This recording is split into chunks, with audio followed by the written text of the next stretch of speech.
জনাব তারেক রহমান আমাদের প্রধানমন্ত্রী, তিনি 30শে জানুয়ারি রংপুরে আবু সাইদের জন্মভূমিতে দাঁড়িয়ে তিনি বলেছিলেন, দয়া করে গণভোটে হ্যাঁ দিন।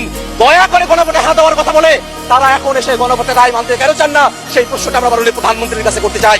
যে গাং পার হইলে মাঝি কুন্দুলা ভাই, ছাত্ররা, আপনাদের নেতা কর্মীরা গত 17 বছর ধান খেতে ঘুমাইতে হয়েছে।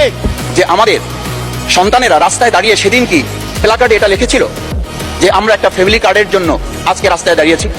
সেদিন তারা দাঁড়িয়েছিল, মাননীয় স্পিকার, সেদিন তারা দাঁড়িয়েছিল, লেখা ছিল রাস্তাগুলোতে আমাদের সন্তানেরা বুকে গুলিবিদ্ধ হয়ে, পা হারিয়ে, চোখ হারিয়ে দাঁড়িয়ে রাস্তা ব্যারিকেড দিয়ে লেখা ছিল রাস্তা সংস্কারের কাজ না, রাষ্ট্র সংস্কারের কাজ চলছে। আমরা যেন সংস্কারের কথাটা মাথায় নিতে পারছি না।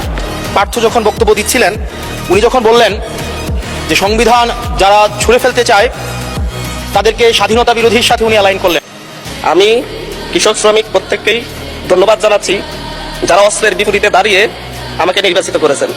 আজকের স্বরাষ্ট্রমন্ত্রী সালাউদ্দিন আহমেদ সেই সময়টাতে তিনি বলেছিলেন, গণভোট জনগণের তরফ থেকে যে রায় আসবে সেই রায় সংসদের প্রত্যেকজন সদস্যকে মানতে হবে। তিনি তার কথার উপরে এখন অটল কেন নাই? প্রধানমন্ত্রী যেন এক সপ্তাহ আর নতুন হাসিনা হয়ে যেতে না পারে, এই জন্য কেয়ারটেকার সরকার নিজের ইচ্ছা মতন করলে চলবে না, তারও একটা বিধি ব্যবস্থা থাকতে হবে।